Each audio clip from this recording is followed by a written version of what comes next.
नए लोगों से श्रुति मिलती थी और इसी वजह से श्रुति काफी अडेप्टेबल बन गई थी। बचपन में अलग अलग जगहों पर रहने के बाद फाइनली श्रुति ने अपनी स्कूलिंग दिल्ली के लक्ष्मण पब्लिक स्कूल से कंटिन्यू की, वहीं से स्कूल लाइफ पूरी की और फिर ग्रेजुएशन किया श्री वेंकटेश्वरा कॉलेज दिल्ली यूनिवर्सिटी से इंग्लिश लिटरेचर में। श्रुति स्कूल और कॉलेज के टाइम से ही स्टेज पे परफॉर्म करती आ रही थी, इसीलिए एक्टिंग उनकी एक को करिकुलर एक्टिविटी थी, लेकिन उस टाइम पे उन्होंने कभी इसे सीरियसली नहीं लिया। तो जब श्रुति अपने कॉलेज में थी तभी 2007 में उन्होंने डिज्नी चैनल के एक अपकमिंग शो धूम मचाओ धूम के लिए ऑडिशन दिया। ये एक इंडियन म्यूजिकल सिटकॉम था और इंटरेस्टिंग बात ये है कि श्रुति इसके लिए सिलेक्ट भी हो गई और यहीं से उनकी एक्टिंग जर्नी ऑफिशियली स्टार्ट हो गई। इस शो से सिर्फ श्रुति ही नहीं बल्कि आज के काफी पॉपुलर टीवी एक्टर्स ने भी अपना डेब्यू किया था, जैसे किंशुक महाजन, मानवी गगरू, विक्रांत मैसी और जय भानुशाली। इस शो के बाद श्रुति झा को 9X चैनल का शो मिला जिया जले, जो ड्रामा और रोमांस बेस्ड था। उन्होंने इस शो में सुनैना का कैरेक्टर प्ले किया, जो एक स्ट्रॉन्ग और इंडिपेंडेंट गर्ल होती हैं। ये रोल श्रुति के अर्ली करियर के लिए एक इम्पोर्टेंट स्टेप था। शो में श्रुति झा के ऑपोजिट एक्टर सौरभ पांडे थे। दोनों की ऑन स्क्रीन केमिस्ट्री ऑडियंस को काफी पसंद आई और इसी ईयर श्रुति ने कहो ना यार है शो में पार्टिसिपेट किया, जो कि एक फ्रेंडली बेस्ड रियलिटी शो था। उसके बाद 2009 में श्रुति झा और सौरभ पांडे एक बार फिर एक साथ स्टार प्लस के शो शौर्य और सुहानी में नजर आए। ये शो थोड़ा फैंटेसी और एडवेंचर टाइप का था, जिसमें श्रुति ने प्रिंसेस सुहानी का रोल प्ले किया, लेकिन ये शो सिर्फ 65 एपिसोड्स के बाद ही ऑफ एयर हो गया। बट अब तक श्रुति को ऐसा कोई प्रोजेक्ट नहीं मिला जो उन्हें वाइडर ऑडियंस तक पहुंचा सके या फिर उनके करियर को मेन स्ट्रीम सक्सेस दे सके। उसके बाद 2009 में ही श्रुति झा एनडीटीवी इमेजिन का शो करती हैं ज्योति। इस शो में उन्होंने सुधा का रोल प्ले किया, जिसमें उनका कैरेक्टर डुअल पर्सनैलिटी डिसऑर्डर से सफर करता है। कभी वो सुधा होती है, एक शर्मीली इमोशनली सेंसिटिव लड़की, और कभी देविका बन जाती है, जो बोल्ड अग्रेसिव नेचर की होती है। इस कॉम्प्लेक्स रोल में श्रुति ने अपनी एक्टिंग रेंज दिखाई, लेकिन शो की सेंट्रल स्टोरी किसी और कैरेक्टर पर फोकस्ड थी। इस वजह से उनका रोल लिमिटेड स्क्रीन स्पेस के बावजूद नोटिसेबल रहा, बट इसमें श्रुति ने काफी अच्छा काम किया था। श्रुति इसे करने के बाद इसी चैनल का एक और शो करती हैं 2010 में, रक्त संबंध।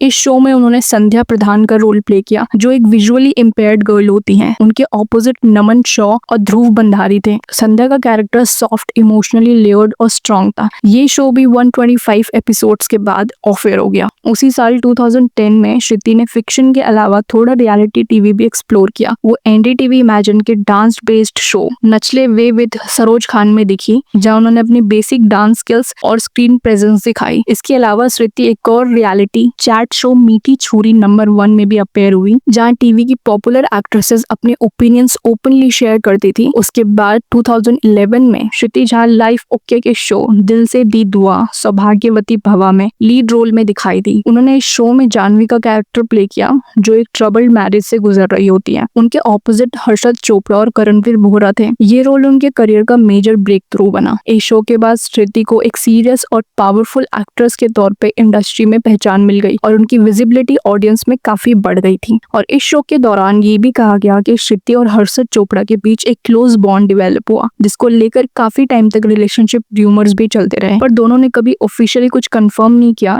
और इसके बाद श्रुति का नाम एक्टर कुणाल करण कपूर के साथ भी जोड़ा गया, क्योंकि दोनों कई बार एक दूसरे के साथ वेकेशंस और पार्टीज में देखे गए। बट ये भी एक अनकंफर्म्ड रिलेशनशिप था, जिसके बारे में ना कभी श्रुति ने ओपनली बात की और ना ही कुणाल ने। उसके बाद 2013 में श्रुति कलर्स टीवी के पॉपुलर शो बालिका वधू में गंगा का रोल प्ले करती हैं, लेकिन कुछ टाइम बाद ही उन्होंने ये शो छोड़ दिया, क्योंकि वो अपने कैरेक्टर की ग्रोथ से सेटिस्फाइड नहीं थी। लेकिन ये डिसीजन श्रुति के लिए टर्निंग पॉइंट बन गया, बिकॉज बालिका वधू को छोड़ने के कुछ ही टाइम बाद 2014 में उन्हें एकता कपूर का शो मिला जी टीवी पे, कुमकुम भाग्य, जहां उन्होंने प्रज्ञा का रोल प्ले किया। ऑपोजिट थे शबीर आलूवालिया। कुमकुम भाग्य श्रुति झा के करियर का सबसे बड़ा टर्निंग पॉइंट था। इस शो ने उन्हें एक हाउस होल्ड नेम बना दिया। श्रुति ने कुमकुम भाग्य में 2014 से 2021 तक ऑलमोस्ट 7.5 years तक प्रज्ञा का रोल निभाया। एक सिंपल टीचर से लेकर स्ट्रॉन्ग इंडिपेंडेंट वुमेन तक उनका कैरेक्टर हर फेज में इवॉल्व हुआ, लेकिन इमोशनल, सैक्रिफाइसिंग और ट्रेडिशनल इमेज कभी नहीं छूटी और प्रज्ञा का रोल उनकी आइडेंटिटी बन गई। कुमकुम भाग्य ने श्रुति के करियर को सिर्फ स्टेबल नहीं बनाया, बल्कि उनको उनका पहला अवार्ड भी इसी शो से मिला। प्रज्ञा के रोल के लिए उन्हें Indian Telly Awards, Indian Television Indian academic award, gold awards, Zee Rishtey awards जैसे कई बड़े ऑनर्स मिले। एंड फाइनली श्रुति 2021 में शो को क्विट कर देती हैं। एंड कुमकुम भाग्य के टाइम पे ही श्रुति ने कुछ छोटी एक्सपेरिमेंटल चीजें भी की, जैसे 2016 में उन्होंने नागिन 2 के लिए नरेटर की वॉइस दी। एंड 2017 के अराउंड श्रुति ने एक और नया क्रिएटिव साइड एक्सप्लोर किया,